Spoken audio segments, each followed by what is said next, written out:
Hello and welcome to Happy Horror Time. My name is Tim Murdoch. And my name is Matt Emmer. What were you laughing at? Because I was looking away and I was like, I think Matt, because you always do this, a little like boop. I give him a little nudge to start things off. Well, wink, that's also wink, nudge, nudge. And that's a wink. Yeah. Wait, is there more to that? Wink, wink, nudge, nudge. Milk, lemonade. yeah. Wait, so wait, you were looking the other way. I was looking the other way, like collecting my thoughts. You were collecting my thoughts.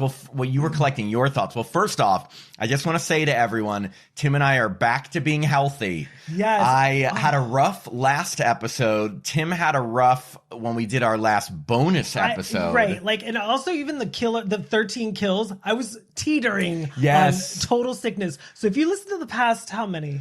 Last couple, well, one of them was we recorded in advance, but our Friday the 13th, by the way, if you haven't watched this yet, you have to watch on our channel. Tim's ranking of the top 13 kills in the Friday the 13th franchise covers tons of stuff. It's a really fun video, and he was sick. And unfortunately, I'm the cause of that because I was sick, and you see we're in close proximity, and I'm probably spitting a lot, and all my saliva's going on your face. Yeah. And, but I will say, I feel so much better. You sound so much better. Thank you. I know that I lost my voice. Like that Wednesday morning when I woke up, I was like, who am I? And it's funny because like, I recorded it for you. Like, yeah, Tim sounded like he had a frog in his throat. I just sounded like I was on my deathbed. But the toughest part about when we did our weapons reviews, last week's, I was so excited about that movie and I so couldn't get like 2 lines out without drinking water or coughing. And I kept trying to cover it up. And, we're now on YouTube. The secret was out. And I will say, and I took no joy in this. Yes, you did. But I felt like you don't appreciate your health until it's gone. So I was over here looking at you like, oh, my friend's dying. I feel so good that I'm healthy. I was like, God, I'm so healthy. I won't catch what he catches. And then boom. And then I remember when Tim's like, I'm feeling like I'm getting sick. And I'm like, I'm not surprised. We've been in close proximity. Like, it's just tough because we keep this podcast going for all of you in sickness and health till death do us part. There's a couple things that never die. And that's evil. And soaps. Oh, evil soaps. I thought I was waiting for taxes and happy horror time. And happy horror time. And speaking of bonus episodes, we've mentioned this before, but we do have a Patreon. And just so you know, like we've talked about it a little bit here and there, but if you can be a $2 a month or a $5 a month patron, and for $2 a month, which is like nothing, you get our monthly newsletter, our autographed stickers. But for $5 a month, you get everything we offer, and we offer a shit ton of bonus content. I told you not to say shit. Don't say shit. We do 2 bonus episodes every month, an after show every month. We have a private Discord chat. We invite patrons that are to join us in bonus episodes, and we've now done I think 75 bonus episodes. Yes, in the episode, our last episode, Matt and I are totally sick, so you can hear us struggle. Yeah, but I mean, it's just kind of a fun way that if you like hearing our reviews and hearing our interviews, this is when we get to talk about all the past horror stuff. So all the movies that aren't new, but like if you want to hear us recap and break them down. And the fun thing is we let patrons vote on the movies we're going to talk about. We create a theme and give you a bunch of movies to pick from. We've had all sorts of themes from creepy cars to demented. Wes Craven's films, Cursed, Deadly Friend. Yeah, we've done Demented Doctors. We've done, we had John Carpenter June and Dario Argento August. And John Carpenter on. Wait, what? Just kidding. We didn't get him. Yeah, but anyway, so, we do this podcast. Obviously, it's free for everyone, but those patrons help us do stuff like, get equipment to do the podcast and just to keep our lives going. So, one day we would love to be able to quit our jobs and do this full time. I know, but I miss my dogs. Well, I think, but anyway, so we can do that with your guys' help. So if you love the podcast, if you enjoy watching us, if you want to support us and you want a lot of bonus stuff, sign up to be a patron. It's patreon.com/happy horror time. I guarantee you will not regret it. Right. And it's how many episodes fun that people don't have access to? Well, if you count everything we've done, I think 75 bonus episodes. We're almost at 20 after shows. And okay, so that's almost 100 additional episodes that you can only get for being a patron. At your leisure. Yeah, at your leisure. With new stuff every month. We keep it coming every month. And yeah, and it's a lot of fun. And also, we love having patrons join us for episodes. We've had maybe about 7 or 8 now. Every few months we do it. And it's so fun because we get to have you on the show and we talk with you about the movie and you get to pick the movie. And it's just a whole lot of fun, Tim. You got it. Did you like how I just hit your elbow? Yeah, it kind of hit my funny bone. Wait, I still like what I said. We did John Carpenter June, and then we were like, or we did John Carpenter. He's here. Hello, everyone. John Carpenter. Bring him out. Speaking of John Carpenter, he was at Midsummer Scream, which I went to with Jacob this weekend. Tim wasn't able to go because where were you? I was at the Bold and the Beautiful convention. That is so on brand. I had the best time. Yeah, but it's a different setup because it's like you don't have to have that awkward interaction like, oh, I'd like a picture and an autograph. It's like you walk in and it's like a one and done. Like it's like they're all there. It's just it's a little less awkward. God, I would much rather horror conventions being like that. You pay one fee and you get access to everyone. Right. So Midsummer Scream, we went mostly because we wanted to go. There was a Hell House LLC panel. And as you know, like we're good friends with Joe Bandelli, the producer of all the films. We've had Stephen Cognetti, the director of all the films, on, and they had 2 of the actors in the films. And we just wanted to go support Hell House LLC, support Evotries, who was moderating the panel, and just really like, you know, be there for Hell House LLC. So we went to the panel, but obviously it's a convention. It was so packed, Tim. Did you see any Friday 13th masks or Yes. t-shirts? And you brought me nothing. I got you nothing. I wasn't doing well. I didn't even buy anything for myself. Why not? Because I've spent so much money lately and Halloween's coming up and I gotta save for our party. Your party. Yeah, it's not my party. Well, our meaning Jacob and mine, but yes.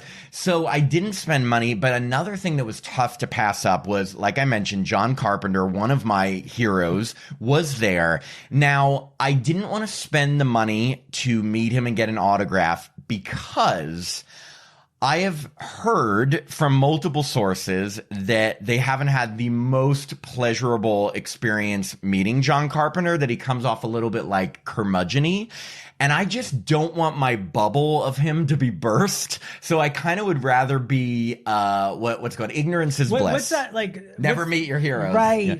I met all of my Bold and the Beautiful heroes and they all delivered. But see, that's the thing. I mean, so they were actually like the people that, I mean, of course I'm not going to think they're evil in real life. They are. They were trying to kill me. No, because there's a lot of killing on the Bold and the Beautiful. There is. There's a lot of shootings and stabbings But then they never die. They never die, or they just go to France. Like, you're written off the show if they're like, I've got to go to France. You know what's funny, watchers and listeners? You know what I'm talking about. Yes, because Tim has shown me enough episodes of Bold and the Beautiful over the years that I regretfully know a lot of the characters now.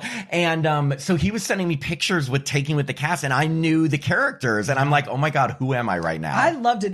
I had the best time. And like one of them like followed me on Instagram. So I think Ashley Jones, Bridget Forrester. Oh my God, nice. So, I really think I'm cool now. So treat me with Wait, how respect. did you tag her in a picture? Like, how'd she even know where to look? I did tag her in my story. I was like, no. I mean, did she seek me out? No. Well, she didn't, but still, she followed you. That's True. a big deal. I'm just saying, obviously, if you hadn't tagged her, she wouldn't just know, oh, that's Tim Murdoch. Well, see, after 38 years of being in the same studio, they're moving over to another studio in Hollywood. So the next day, we got to go see the set of the new Bold and the Beautiful, which is the new lighting, and they've got a lot more space than what they did at the little CBS Radford next to the Grove. That's so cool. And I loved it. One last question on this. Yes. What was the percentage of men to women that were attending, and what was the percentage of those men that were gay? Go. I think there were probably like maybe 10 gay men and the rest women. Yeah. I love it. But isn't that was what you expected, right? Right. Yeah. But I mean, there were a couple straight men, but you could tell they were brought by their straight wives. By their straight wives. I was hoping they were brought by their lesbian wives. Right. The lesbian wives brought their partners. Straight friends. They brought their straight friends, guy friends. Yeah. Wow. Well, yeah. So we had quite an eventful week, from being sick to attending these conventions. But I really had to pull myself together because I was like, I can't be sneezing and snotting and coughing all over the Bold and the Beautiful actors. So I literally was like napping and sleeping and drinking tea so I could pull myself together just so I could look about and about. And Dake. Well, you were definitely back in your normal spirits, which I love. And I am not coughing during this episode, so I'm very happy that we are both returned to good health. Now... Oh, I want to share one last thing. Did you notice that I had a cough drop in my mouth when I was doing the 13 kills? Yes. And you know why? Because you asked me if I noticed right after we were done recording. Okay. Well, I mean, because I would have started coughing. Like, I needed that lozenge. So now even more reason to go back and watch the ranking. And by the way, like, again, if you are if you are watching this and you watch our episodes, but you haven't watched any of our ranking videos or our news commentaries, they are, and they're on our YouTube channel too. We switch off between them, and we've done a ton of rankings. And like I said, Tim just did this. Matt was 13. A natural from day one. I think each time I'm improving.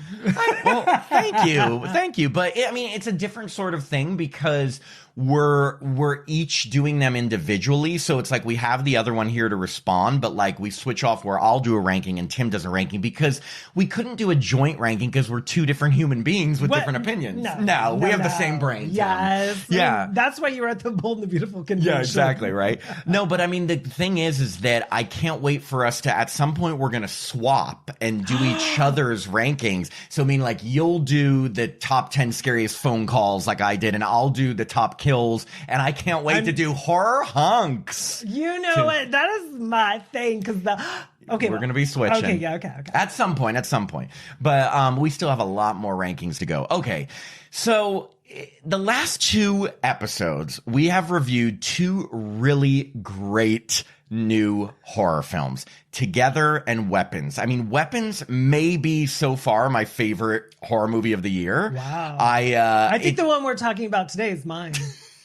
And, you know, we don't always see winners, and we also try to be as authentic as possible. And the movie we are reviewing this week was not on the same caliber as Together or Weapons. Speak for yourself.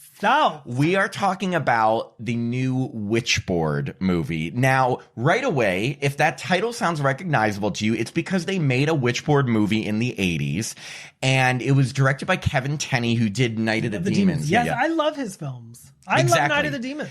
I grew up loving Witchboard. It was so nuts, but I loved it. I thought the villain, Malfader, was scary. I loved the Tata for Now girl. Me too. Tawny Katane was a great main girl. I think it's pronounced Tawny. Wait, I said that. I don't know what you said. But I just wanted to say it. You just repeated what I said. I think it's pronounced exactly as you pronounce it. Yeah, I don't even know. I like to just say it. Tawny. And by the way, such a shame that she passed away, I think, a couple years ago, like young, very sad. Did you watch the years that she was on The Surreal Life? No. She did a season of that, like, you know. Anyway, I just know she was from the White Snake video on the car. That too. Yeah, and she also did the Tom Hanks comedy Bachelor Party. Oh, that makes sense. Yeah. And it was a fun movie about a Ouija board, and like, you know, she gets possessed and people start dying, and then they have this like ancient, like cursed, really scary villain. And I remember seeing it as a kid and loving it. Me too. I remember renting it, and like there's a part where there's like knife just flies to the ground, and then do you remember the ketchup just like drips on top? Of course. I was like, I love this. Great, yeah. And the whole conclusion when she's speaking like him, it's hilarious. That's a little nuts, but I loved it. Loved every part of it. Anyway, when we heard about this movie, there were two things that we were really excited about. Number one, it was initially billed as a remake of Witchboard. It was very much a completely different movie. It was definitely a reimagining. It was such a reimagining that it literally isn't even the same type of Ouija board. It's a pendulum board, which is different, and everything else is different. The characters, the story, everything. Could you call the movie Pendulum Board? No, that wouldn't sound as good. Yeah, hey, well, ask me what I'm seeing. Oh, hey, what are you up to? What are you seeing tonight? Pendulum board. Oh, that has a lot of syllables in it. I know, I can barely pronounce it. Followed by pendulum refrigerator.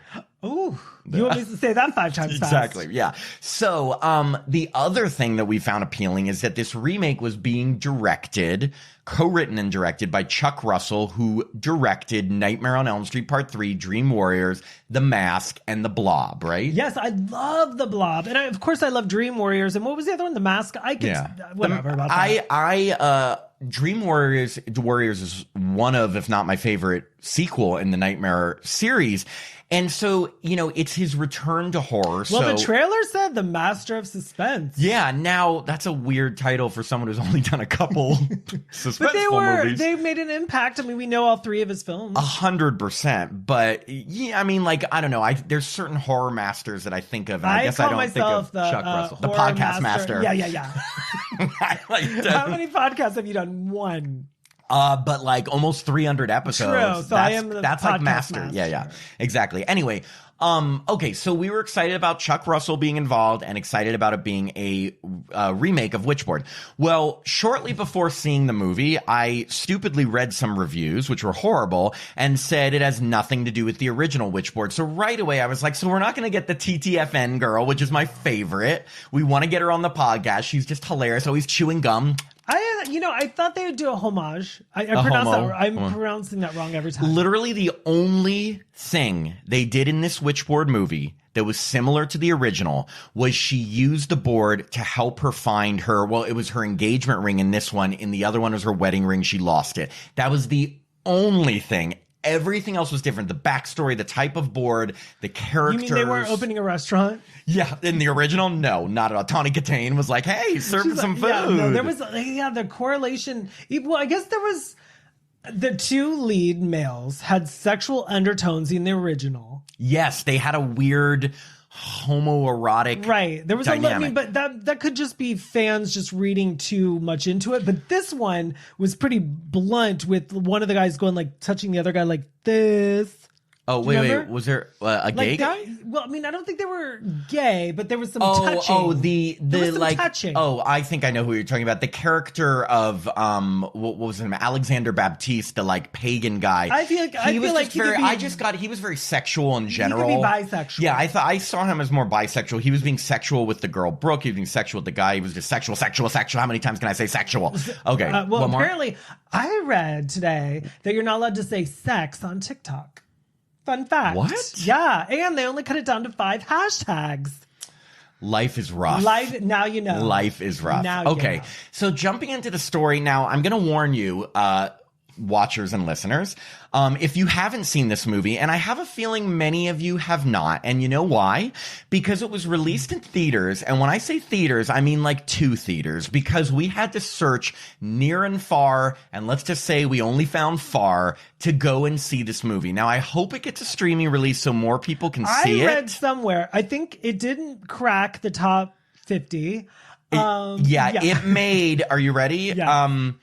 It made $197,000 all weekend. That's pretty good.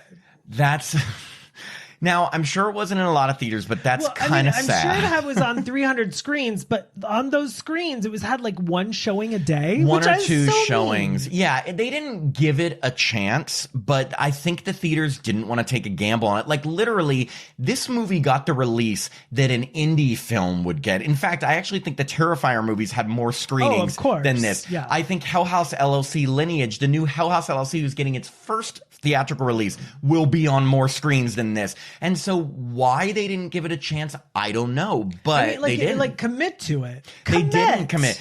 And so anyway, but we still went in with an open mind, wanting to give it a chance, even though I knew it had nothing to do with the original. Listen, and Matt and I were not healthy. I mean, I think I was a little more on my deathbed than he was. Oh, yeah. I was recovering. Tim was not.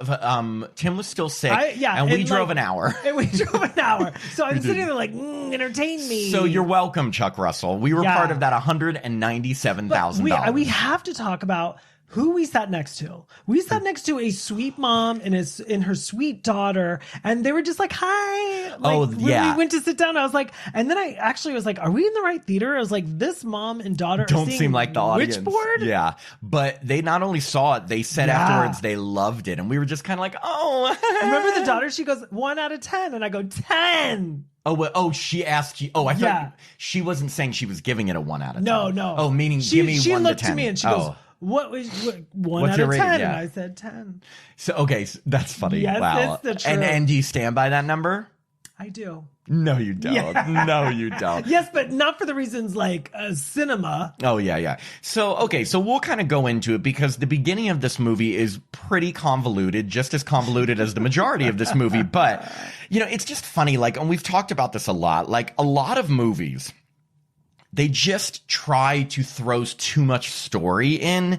And the thing is that if you throw too many elements in and you lose people, they're not going to latch onto any of the story elements. So meaning if you throw in 10, they're going to latch on to 0 because you can't keep track of all of them. Whereas if you throw in 3, we're going to remember all 3. So this opening, first we're in the 1600s, and this guy is hunting down a witch. Her name is, I looked this up because I didn't remember from the movie. I was impressed with this opening. Naga Soth was the name of this witch. Good job. And he was like hunting her down, and him and all of these like ancient settlers start killing all of her witches and are coming after her to imprison her.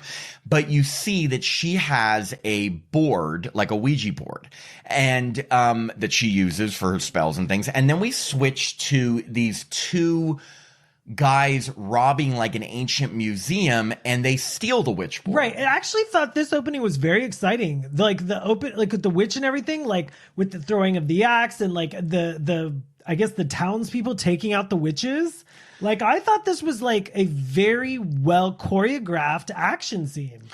I mean, and the effects were pretty good too. And the two guys, but it was all happening very fast, so fast that I was like, okay, what am I watching again? Like, was that the way you felt? Yes. And I think, maybe I'm being harsh on this because I wanted the opening to just be in one situation, because not only did we get the witch from the 1600s and then the thieves stealing the witchboard, but we then switched to our main characters picking mushrooms in a field. So there was just a lot of like opening scenes, and I kind of wanted, if you're going to stick with the 1600s one, just stick with that and let us see the whole scene of what happens to the witch. So I kind of felt like it just switched between them all. I guess I went into this with a much more open mind because I grew up on the film Warlock. Remember Warlock? Yeah. And Warlock 2 and also Hellraiser 3 and like even Mannequin 2 on the Move started off a little like with an old-timey like opening. And like so even Buffy the Vampire Slayer, like remember when they showed the flashback with Christy Swanson like as the old peasant girl or whatever. So like I was much more like open to it because I grew up with this kind of schlock. And I don't like to even call it schlock. I think you could call it schlock. I mean, like the thing is that again, like I'm also coming into this movie after 2 weeks of really fantastically well-written, well-acted, well-created, unique horror movies. And I found myself watching this movie and feeling like I was watching a Tubi original. Now, I'm not knocking Tubi. Love Tubi. We've talked about how much we love Tubi, but there's a certain style of movie when you find like a Tubi original. It's not like the sleekest. It's a lot of CGI, cheesy kind of characters, not the best acting. It can still be very enjoyable. No, I guess I left my brain at the door, and I literally did. I left my brain at the door, and I was like, okay, like I was like Witchboard. I just accepted everything that was thrown up on the screen. I was like, great, sure, wonderful. I also was like sick. Well, we also got to a weird part where the two thieves, one of them like stole the board and didn't bring it to the guy who hired him. The other one brings it to the guy, and he's the pagan one. They also turn on each other and start fighting and shooting and hitting each other. I was like, what's going on? It didn't make sense, but except that I think what I was saying is that one of the thieves said he was going to bring it back to the person who hired them, but then took it for himself. Whereas the second thief went back to the person who hired him, and he said, I don't have the board. The other guy took it. And then he has his minions, these 3 women who all have the same hairstyle, slit his throat. Right. And then like he leans down and like all the blood goes down into a, what's the thing with the star and the circle of paradigm? What's that? How do you say that? Oh, like the pagan symbol. Thank you. But it's there's a name for it. The oh my god, it's like a star with a circle. Oh my god, you're killing me. Okay. Anyway, like that, all the blood goes in, so it forms something to do something with because the blood's in this. It's very confusing. A lot of paganism. Anyway, we get to our main characters. Let's introduce our main characters. We have the lovely couple, Christian and Emily. Now, Emily is played by Madison Eisman, who I recognized from the really shitty I Know What You Did Last Summer series on Amazon. Now, she is not a shitty actress by any means. I actually thought she probably was the strongest actor in this movie. Absolutely. She's gorgeous and she knows how to act. Yes. Now, Christian, her boyfriend, played by Aaron Dominguez. He's gorgeous, and I'll just keep it at that. I thought he got the job done. His acting was stiff, and it was tough because I don't mind a stiff actor. You like him stiff, yeah. Madison Eisman, you can tell she can do this. Like, she can do this material. And they didn't give her a partner who was matching her in emotional capacity. Now, in looks, he sure matched her. No, he was super cute. Well, I thought his scenes at the very beginning when they were in the forest, I was like, okay. But then again, it wasn't like the subject matter or the material wasn't that tough. But once all the Witchboard stuff came in, I was like, I'm not buying it. Exactly. Yeah. But I bought it from her. I did. Now, the whole thing is they are opening a restaurant in New Orleans, and they, I think, use all organic ingredients. I don't know, but they were picking mushrooms and things for their menu. And she finds, as one does in the forest, a random pendulum board, which she decides. Now, let me just tell you something, Tim. Tell me. Everyone knows Ouija boards, whether you believe them or not. Like, they can be a little scary. I've had freaky occurrences. A lot of people have. If I just found an old ass one in the middle of nowhere, with an eye right I would in the middle, leave it alone, because I'm not talking Parker Brothers Ouija board. This is something that you could tell was an antique, but you don't want to mess with that shit. So she, of course, takes it with her. Right. Well, how did she be led? How was she led to the board? Was she following a cat? Oh, yes. There's another element to this movie where the Witchboard is kind of like the movie Sleepwalkers from 1992, where like the cats are somehow associated with the board. I think the cat was from the 1600s, and probably cats lived that long. Apparently, with witchcraft, they do, because either the cat was a witch in the cat's body, or the cat, I can't remember if the cat was one of the witch's pets in the opening scene. Again, right. A lot going on. Well, there is a lot going on. And also, at the very beginning of the film, they show a tree, and on this tree is just cut off hands that are hanging from the tree. That's another element. I think that was something with the witch's spell or something they were doing. But it comes into play later. Yeah. So now I'm going to spoil one thing right away. Toward the end of the movie, you find out that Madison Eisman's character, Emily, is a longtime descendant of the witch from the 1600s. How? Who knows? Right. But so how did they know she was hiking? Her family blood just drew her to that witch board, right. So she takes the board. She goes back. They have a party that night. They're opening this restaurant. They love parties. I forgot about this party completely. Oh, how? I guess maybe my hamburger. We went to a dine-in theater. Maybe my hamburger arrived. I was eating that hamburger and fries. Okay. So then I'll cover this. So they're sampling the new menu. Now, I will say one of the most appealing parts of this movie was seeing the food they were serving. Really? It made me hungry. I enjoyed my hamburger more. Oh, well, this was like, it was like a weird fusion of like many different cuisines. It looked great. Anyway, so his ex-girlfriend comes to the party, Brooke. Now, she is this absolutely beautiful, seductive girl who obviously still has feelings for him, but apparently she knows the occult. So Emily shows her this board, and she's like, oh, that's a pendulum board, and tells her how to do it. You have to have an artifact that means something to you, and hold it up like this. Did she know to open up? Right in the middle of this board is an eyeball. Did she know to open up the eyeball? That happened later. Okay. What you do find out is that underneath the eyeball is this finger bone on a string, and apparently it is the finger of the witch from the beginning. She doesn't find out then, so she's using her necklace, and you're supposed to use it as like a pendulum, and it's going to go in the direction of the answer, like yes or the letters or something. So she tries it, totally doesn't work. And Brooke kind of tells her, oh, you shouldn't mess with that stuff. So again, now she's hearing specifically, you shouldn't mess with that stuff. And Brooke, first off, she still has the hots for the main guy. Yeah. And Brooke was brought there by the guy from Ozark. And he goes, why'd you bring my ex-girlfriend? Well, so Christian's friend is named Richie, and he is played by the actor Charlie Tahan. And if you have watched Ozark, he was actually Julia Garner's brother on Ozark. He was good. That was the only thing I had recognized him from. But funny enough, he was the only person other than the main girl that I recognized in this movie.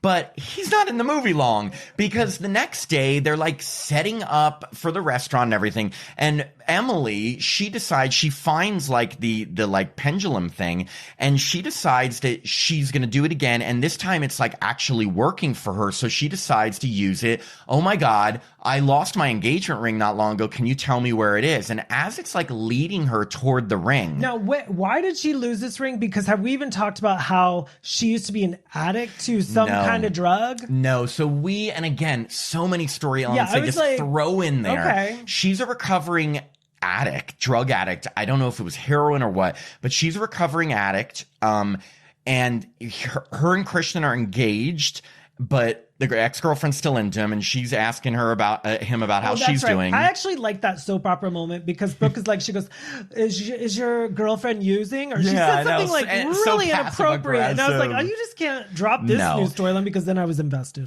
But the best part is, and I think the reason they wrote that into the story, it's because when Emily starts like acting nuts, they immediately jump to, you're on drugs. Yeah, she's using. So she's using the board, but as the board, and I will say, this was my favorite sequence of the movie. This sequence I loved, because as she's using the board, apparently, and it's never even explained why, this is like unleashing the witchcraft on them. So this meat grinding machine is turned on. It's like the one from Seinfeld. And didn't you think of Seinfeld immediately? I didn't watch Seinfeld. I actually didn't either, but I did catch this episode where they all want this meat grinder, and it's like an electric slicer. And the cast fights over it on the episode. Oh, was it a funny episode? I can't stop talking about it. I mean, apparently. It's so funny that Jerry. Everyone, look, I'm sure Seinfeld was great. I just wasn't into sitcoms when it was on. I was young and didn't care. Same. Seinfeld was not my jam. Cup of tea. No. Yeah.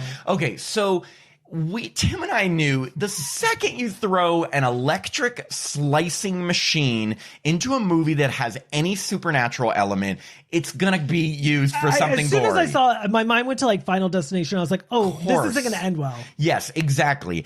And poor Richie, he has been cutting the meat, and then he like turns to, and he like slips on some water that's on the ground, falls onto the meat grinder, and his hand gets fully chopped off. Completely chopped off. And so like the hand goes flying underneath like a freezer or something. And this cat that was the possessed witch cat jumps through the window and starts eating the hand. And then I think picks it up and jumps out the window. So right away, now I don't know what you thought. I thought, oh, he'll be okay. They just need to stop the bleeding. No, they aren't able to stop the bleeding quick enough, and he dies. And that was kind of jarring for a bunch of reasons. Number one, it was an actor I recognized. Number two, I didn't think people, I mean, I guess if you get your wrist cut off and you can't stop the bleeding, you would bleed. No one was putting anything over the wound. It was literally just like, oh my God. Blood going everywhere. And they were almost making jokes. Like he kept saying, oh, get my hand, get my hand. So I'm thinking it's going to be like lighthearted. No, the guy died. Yeah. And so what's the name of the main guy in this movie? Jesse? Christian. Okay, so he jumps out the window at like a fire escape to look for the hand, and he tries to the cat clearly has it, and the girlfriend is upstairs and she goes, hey, guess what? I found my engagement ring. And he's like Richie just died. There's been an accident. And she's like, what? All of this acting was just bizarre. And it's and right away they switched to the funeral. And I will say, at least they all looked very sad during the funeral. But what didn't make any sense is right after the funeral, they went right back into opening that restaurant. Right. They're just going to open that restaurant. People got to eat. But but they didn't seem to grieve. And he was one one of the founding members of this like small restaurant crew.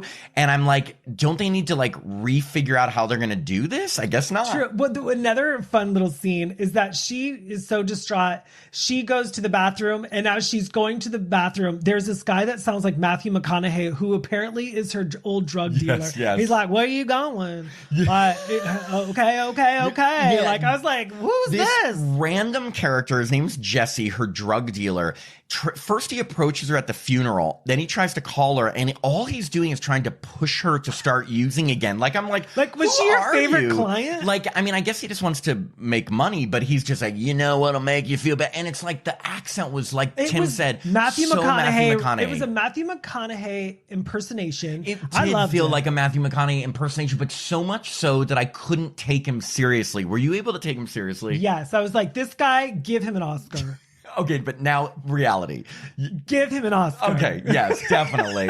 Just like everyone in this There movie. is Yeah. no reality with Witchboard. No, it was so crazy. Okay, so then we have to get to Emily starts having these crazy hallucinations. This is when everyone thinks she's using. The first one, she's in bed and she imagines like literally 18 hands coming out of the bed, all pulling her down.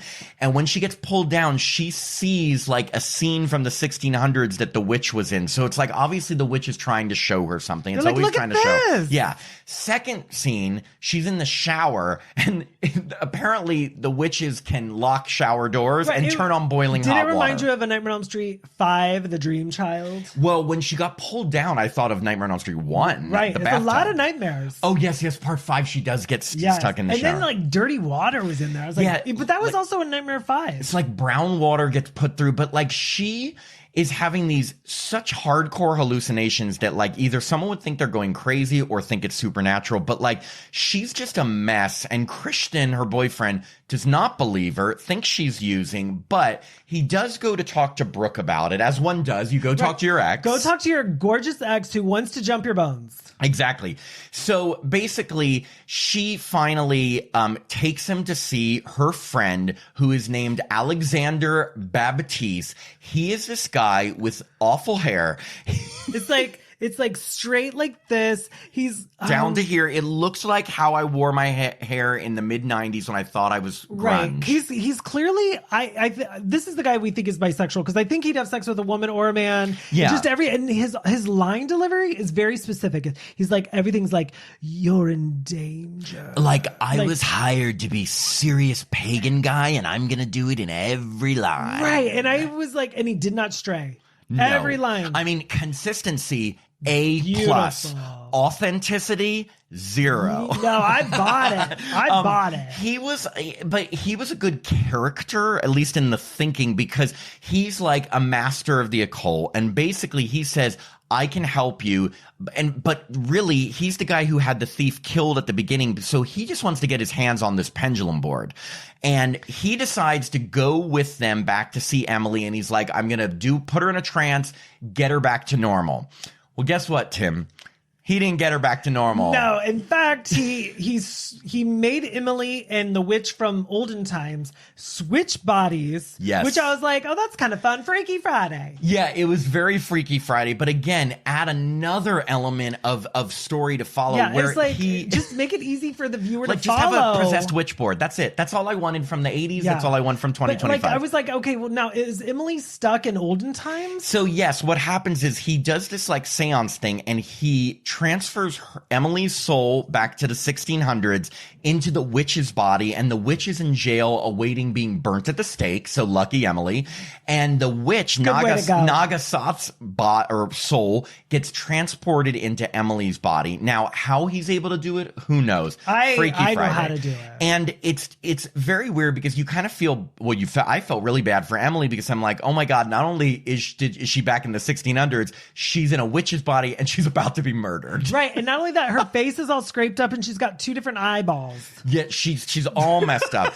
But now Nagasoth, the witch who's taken over Emily's body, she is like very sexual. Right, like she's sultry confident. and like she's ready. Like, I love that how quickly she adapted to 2025. She is ready to fuck. Let me just tell you that because she jumps knows on how that to do her hair. She jumps on that boyfriend. Emily's hair, no matter what, is perfect in every scene, which I really applaud the movie just because they were like, you know what?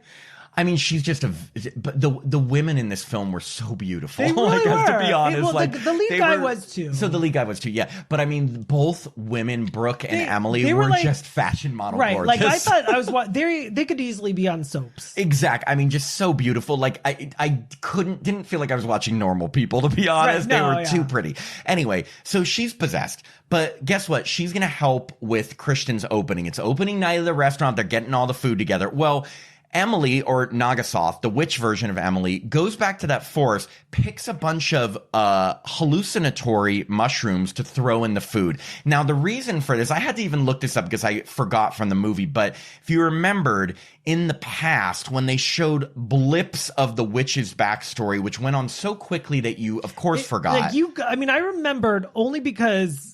I don't know how I remember this fact, but I did. What? What I'm about to say? Yeah. Oh, so one of the things the witch did to the town that like persecuted her was she gave them something that made them hallucinate or put a spell on them, and they all started killing each other, and that was her revenge on the town. She literally got all the people who persecuted her to kill each other. Right. This scene is bizarre because it's so unexpected. Like you said, there's so many elements that are jammed into this movie. So it's like, okay, so we're about to see the modern day people at this restaurant kill each other. Yeah, and what's so crazy about this is, again, like the first sequence that I love with the meat grinder. If this movie was just about meat grinders, or a witchboard that every time you used it, someone died, I'm in. Simple, I get it. It's possessed and it kills people to function.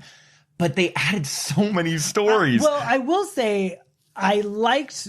Okay, I mean, because there was 50 other things going on, but as soon as I knew that, I was like, oh, okay, we're about to see like this entire restaurant like freak out. Yeah, I did get excited. I was like, okay, this is a good setup, and I think it will be a good payoff. Yes, but I mean, overall, I don't know if it's great, but I was like, okay, this scene may save the whole film. This was my second favorite scene, and it was definitely over the top. But she basically, all the people who are eating these mushrooms. And they're like, ooh, it's delicious, whatever. They start. Do you eat mushrooms?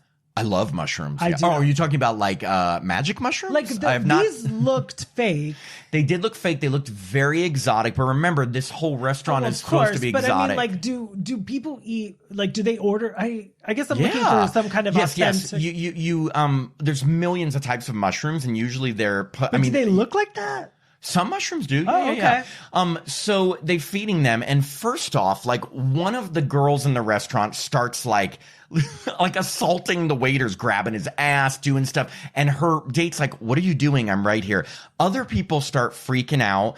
First, they're all hallucinating and laughing. Then they start killing each other. Fights break out. And there's like another added thing to this movie. There's like a food critic there, yes. And like Emily really takes the time. She's like, enjoy this meal, and he's like, yeah. Like it's like another element with this food critic. I was like, there's another character being introduced. They just wanted this food critic in there to kill him violently, which they did. But what's really sad is a couple of the staff who are not hallucinating, very sweet get people, stabbed. Meaning part of Christian and Emily's team to this restaurant gets stabbed by the patrons who are just there, get stabbed to death. Other people are killing each other. Everyone's killing each other. The guy, Alexander, is there with Brooke. He takes her away so they don't get killed. They just like watch what's happening. And Emily's just sitting there, witch Emily, is just sitting there like loving it because her plan went through. And it's just a complete mess. Right. Well, I guess we do find out that the whole reason that the creepy guy with the long hair and Emily, they just want world domination. Yeah. I mean, that's their way. There's a lot of weird, again, familial ties because every time they show a clip from the 1600s with the witch Nagasoth, there's this guy his name's Bishop Grogan, who is hunting her and hates her. And apparently Alexander, we find out, is a descendant of his. So he wants to conquer the witches and use them for himself. And Emily is a descendant of the witch, which is why I guess they can switch bodies. But love there's just that you're explaining this. I know. And you're using the names. I'm like, Matt, not necessary. It's only because I had to look this up because because I knew that I wouldn't be able to describe it correctly if I didn't refresh my memory on who the fuck all these people I am were. so proud of you for pronouncing all those hard names from the past. Brooke. Brooke's the easy one. Nagasoth. Yeah, I'm like that. Oh, you don't hear that every day? No, but I mean, like, I love that you're doing that. Oh, well, I'm just of you. trying to, especially if you are listening or watching this and haven't seen it, and again, I'm pretty sure a lot of you haven't, I want you to know what we're talking about or who. So anyway, finally, Christian goes with Brooke to Alexander's place because they're like, we need to save Emily and figure this out. And basically, he knows that something is wrong with Emily. Whatever Alexander did didn't work. He doesn't know Alexander's the villain until he finally gets there and sees that Alexander basically is running this like witch cult with all these people who wanted to put the witch's body or witch's soul back into Emily's body. And Christian is just like he finally realizes Alexander's a villain. And there's like a big shootout. Yeah, like the main character, the guy we care about, the hottest guy in the movie, is shot twice. Yes, he gets in a shootout with a lot of the people in the cult, but then he gets shot twice by Alexander. And I thought for sure, he'll get through it. Oh, no, he doesn't. He doesn't. I was actually like, okay, I actually was surprised by that. Yeah. I don't know if you were. I was surprised by that. I didn't think they were going to kill him. I thought maybe they'd kill the girl. Well, I was like, they're not going to have the lead girl that we're kind of invested in to get burnt at the stake in olden times. Then they're also switching back to the 1600s and they're about to like light the witch on fire, but it's not her, it's Emily. And then like Emily as a witch finally realizes that Alexander actually just wants to control her. So they kind of fight and the witchboard gets thrown into the fire. But when it's burning, the souls re-switch again. So then the mean witch from olden times is back on the stake, and then she holds that mean guy close to her, so they both burn up on the stake in the olden times. Yeah, they both burn together. Now, Emily is back, has seen that, well, she knows that she was transported, and because this guy's a fraud, she sees that Christian is dead and was shot by him, so she shoots him in the head, and it's pretty amazing. I will say I did like that. That was a good scene. Because you know how so many horror movies at the end, like the good person doesn't want to kill the bad guy because they're like, either let the cops come or whatever. She just is like, boom, you're dead, Emily's bitch. like, I understand everything that just happened and I will shoot you in the head. Exactly. And she shot him in the head. So anyway, like, so Emily is alive, Brooke is alive, everyone else is dead. Like literally his entire restaurant crew dead. Everyone in the restaurant dead. Except for Brooke and Emily. Yes, except for the two girls. So they did this, and I've got to say, this was such a cheap, cheesy. It could have ended. Scare. So they're getting Alexander's body in a body bag. Remember, he was shot in the head, and as they're zipping it up, his eyes flash open like this. He was shot in the head. Okay, so that wasn't cheesy enough. Yeah. They go one step further, and like, okay, Brooke's now talking to a leader of. It's a Catholic priest at the Vatican. Yeah. She's brought the pendulum board because he wants it from her, I guess, to keep it from doing evil. And she says, well, I brought this for you. You're going to pay me. So he gives her like a Goonies style like bag of diamonds. Pouch of diamonds. So I was like, oh, is this from Goonies? Yeah. And then she walks out and you see Emily's with her. Like, I guess they've teamed up. Yeah, they're like career women. They're career women making money off of getting rid of this board. But the Catholic priest at the very end, rather than leaving it alone or putting it somewhere, he starts to use it or to try to use it. And then in one cheesy CGI scare, they have the witch from olden times come up behind him. And that's how the movie ends. But you know, I mean, not that like it would have been better if they just had the bad guy in the body bag and the eyes open. But I want to know if they were like, you know what would be great? Let's take Emily and Brooke and make them business women of evil. Yeah, but like, I don't know if they were, was their motive evil? I kind of felt like they were just like, we have this board, let's make some money off of it. And I got the feeling that maybe they thought of any place that'll be safe in like the Vatican. Oh, I didn't gather that. Oh, you thought they were trying to? My takeaway was like I feel unleash the spirit on them. Right, like no matter what, this board isn't going to be good for anybody. Yeah. So if they really wanted to end it, the girls should have burnt it or buried it or done something. But instead they're like, let's keep it going and get some diamonds. Let's get some money off of it. So this is where I actually thought the eye-opening part was was the cheesiest. I thought they should have cut that and actually just stuck with the ending with the two women, because at least, as cheesy as the jump scare was even in that, at least it was like we get that button like, okay, Brooke and Emily are teaming up together and doing something.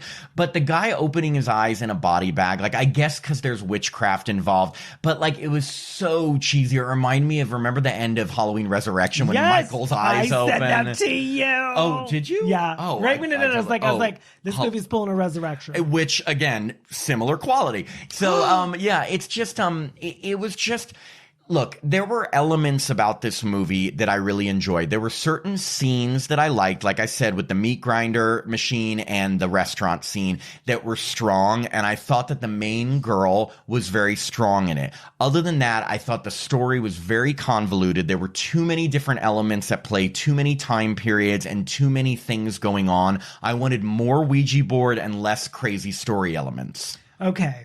I thought it was the perfect film of 2025. Shut up. I can't wait to see it again. And every performance was flawless and the direction was fantastic. If we had a lie detector test right now, Tim would be going off the charts. No, no, I agree with everything you just said, but I wanted a butt. No, and I want you to agree. I wanted some male nudity. That's it. Thank you. No, I know you like this more than me. No, and I liked that's it totally because I grew up with Warlock 2, Hellraiser 3. Like, they all had like this magic element that I was like fine with as a kid. So I guess I was just like very comfortable in my chair, and I was like, oh, this reminds me of my childhood, like these films. I didn't really take it that seriously. I mean, like, I was just like, this is already pretty silly. So, I mean, I liked the opening of the olden times and the witches. I thought that was all pretty filmed. But then again, you couldn't take anything you were watching seriously. Like I said before, you literally had to leave your brain at the door. Yeah, like, I mean, like, there were so many loopholes and everything, and like some of it was like just... it was like a blender of ideas. Yes, definitely. Exactly. But the cast was so cute. I was like, I didn't mind watching what they were doing. Oh, easy to look at. I think whereas those movies you mentioned resonated with you, the original Witchboard really resonated with me. So I think I probably went in, even though I knew before I went in it wasn't going to be like that, still remembering that Witchboard and what that movie, how that resonated with me. And this one just did not. And you had a very good point. Who was the bad guy in the original Witchboard? Malfader. Yeah, they didn't have any character like that. I mean, I guess the other guy was supposed to be... sort of. Everyone was a little gray because, like, even Emily and Christian, like, they saw on the news that this board they found in the forest was an artifact that was stolen and people wanted it, and they didn't return to police. Now, true, Emily said, oh, it's because I have a drug record and I'll get busted and stuff, but still, like, nobody was just good. Right. Well, there was another scene. This is such a besides the scene point, but like, she's holding that cat, that took away his friend's hand. Oh, and so when he walks in and he's like, hey, and she's like, can we keep the cat? And he's like, my friend just died. Yeah. He goes, my friend's hand was chopped off, and that particular cat that you're holding was running around and eating out of it. Like, yeah, I don't think he told her that, but I was like, why isn't he mentioning it? It was, grief in horror movies can sometimes be glazed over if not done well, and this one was glazed over. I mean, at the funeral, again, they were sad. Oh, and we forgot one death, the drug dealer that sounded like Matthew McConaughey. Oh, he's on the top of a roof, and the witch cat jumps on him and starts clawing at him, and he's like, and he falls off the roof. Right, and all the other drug people, all his friends on the roof just like look over like, oh my God. But when he falls in very Black Christmas 2006 ending, he falls and gets impaled by some huge, like, I don't know, phallic symbol. It was like a statue with like a sword, and he died on it. I guess I've just seen that so many times. No, that's another thing. It was a movie that we've seen this movie before, but I guess. And again, it's like, our last 2 weeks of movie reviews were two movies that we have definitely not seen before. Together and Weapons, not seen anything like that before. This movie, elements of this I've seen in millions of movies. That's the thing, like, I don't know if what I'm about to say is insulting or not. This movie could have been made in 1989, 1999, 2009. There's very few things other than maybe a cell phone or an iPhone that would differentiate it from any other year that I just mentioned. Like, do you mean it just didn't feel like it didn't feel like 2025. current? Yeah, it didn't. It felt Oh like yeah, well, half of it wasn't. The only thing that felt current to me was Emily's hairstyle. I was like, oh, okay, that's today's hairstyle. I guess I'm just confused in terms of the filmmakers. Why it was made? Why, if you want to take the name Witchboard, which has equity because it was a 1980s movie, and you say you're going to do a remake or reimagining, why do that and then change everything completely? Like, just put out a new movie. Maybe don't call it Pendulum Board, because you're right, that doesn't roll off the tongue, but don't use Witchboard. Use a different title and make it a new movie, because you're gonna get compared to the original. Remember when the Prom Night remake came out? Like, I think the girl next to me and with her mother, they were like, we loved it, 10 out of 10. So it's like, I think they would have loved like a trapeze artist. I know, but I'm just saying, like, I don't think they went in with like, girl, because, you know, she talks to her mom like that, and she says it better be like that 1986 one with Tawny. True, but you didn't get the feeling that like the people next to you like don't go to movies that often, because I got the idea I love them. that maybe like this was the first movie they had seen in a year, right. And so of course if I hadn't seen a movie in a year, I would think anything on screen is really cool. It's tough because we see horror movies all the time, and we review them all the time. So of course we're going to be more critical, right? You know? Right. I guess, and we're allowed to be, because you know, we talk about. I looked at this movie as like so silly and so fun.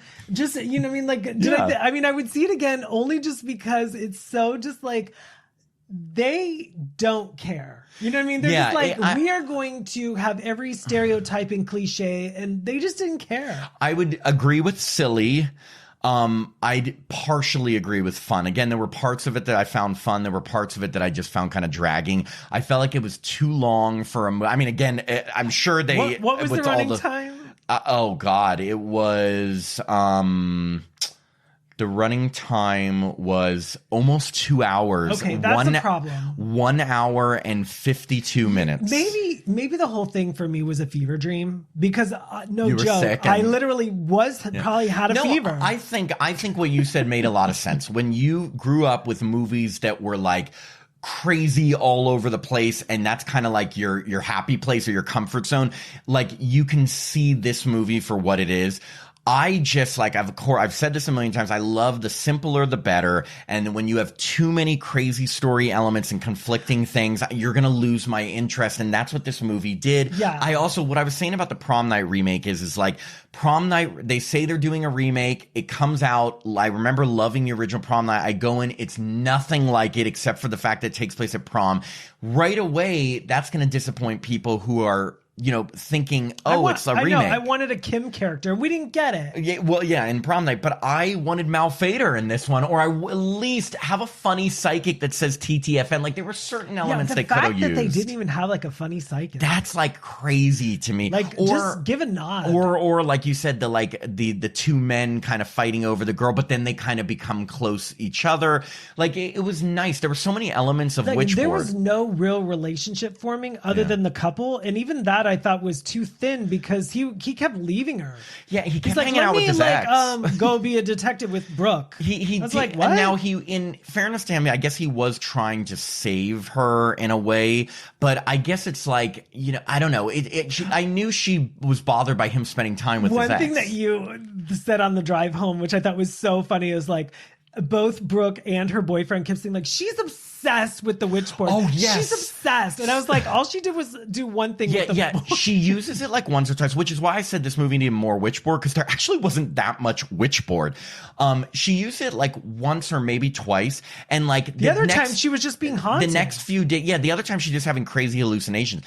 Her boyfriend, Brooke, like they're telling the guy, like, God, she's obsessed with the board day and night. She's using it all the time. And we're like, did we miss something? Because the girls used it once. Yeah, we saw her maybe. And then at the party, she used it with Brooke. Well, Brooke was explaining to her how to do it, but like zero obsession. They immediately think she's obsessed. And she's using. I was kind of like, I'd rather see that movie. Like, I wanted to see more scenes where she's doing the Witchboard and it's killing people on the side. Again, stick with that. You got me. You know what scene I want? You know what movie I wanted? Tell me. This is the movie I wanted. I wanted Emily and Brooke to still be fighting over that guy. And so you wanted a soap opera. I wanted a soap opera. Just take out the Witchboard the element whole all heart. Yeah. together. Of and course. just have a love triangle between Brooke, Emily, and how come I can't remember his name? Christian. Christian. You know, look, I think what I would say for people, I would say I wouldn't rush out to see this movie. If it hits streaming, what I would say is watch the original Witchboard. Okay. I just think now, again, though, one caveat on the original Witchboard, it is very 80s. Like, do not watch the 1986 Witchboard and think you're seeing like a current level type of horror movie. It's very 80s, but there's something nostalgic and fun and cool and gritty and cheesy, but it works in a way that this movie didn't. Everyone in the original 1986 one took it seriously. This movie, everyone's just kind of like there. Although, again, one thing I will say, although Madison Eisman, the main actress, unfortunately has been in now 2 poor horror choices for projects. Her acting is great. This movie has a budget and it looks good. And I was about to say it's beautifully shot. It is beautifully shot. Like it looks good. Bingo card, everyone. The movie looks fantastic. Yeah, I mean, a lot of CGI in cheesy ways, but again, I think in cheesy movies you can have CGI. True, yeah. Again, it's like, but did you get the Tubi original feel that I had? Like, did you get that feel watching it? I think I've never seen a Tubi original on a big screen, so I felt like I was like, this is kind of fun. Well, okay, got it. So that's where my mind was. So that's what I would say about this Witchboard. We had high hopes. Expectations were not met. And again, since this is such a tough movie to find in theaters, in fact, I think it's going to be gone after doing so badly this week. It'll be streaming soon. Yeah, so hopefully it'll be streaming. I mean, good luck for it. I hope that it does, and I hope Chuck Russell continues to do more projects. Yeah. Maybe more like Nightmare on Elm Street 3. No, I think he did a good job. I mean, he made a film. I mean, I'm sure when he got that script, he was like, okay, how can I make heads or tails of this? Apparently, he reworked it and was involved in, like, he's credited as a co-writer, so he was very involved in it. And you know, again, I think that just like any director or writer, there's projects you love that they do, and there's projects that you're not as big of a fan of. And there's a lot of projects he's done that we love. This one I wasn't as big of a fan of. It's so interesting that they picked 1986's Witchboard right before the 40th anniversary, I guess. Yeah, maybe? Like, why not wait till 2026? But again, it wasn't even a remake. It was just using the same title. So yeah, but anyway, so that is Witchboard. We're really excited about what's to come on the podcast, because just so you know, like, if you've been watching the last few weeks, we've done a ton of movie reviews, because before that we had done a ton of interviews. Well, now we're kind of getting back to kind of switching off, so you're going to see some really fun, cool new interviews that we're excited about. And there's a lot of really good, cool horror movies coming out that we're going to be reviewing, especially as we get closer to spooky season. Spooky season! Yes, so thank you for sticking with us. Thank you for your support. And go play with your Witchboard. Go play with your Witchboard. You're obsessed. Matt, you are so obsessed with that Witchboard. Tim, you played it once. You are obsessed. Listen, I needed to find my wedding ring and a husband. Okay. Bye, everyone. Bye.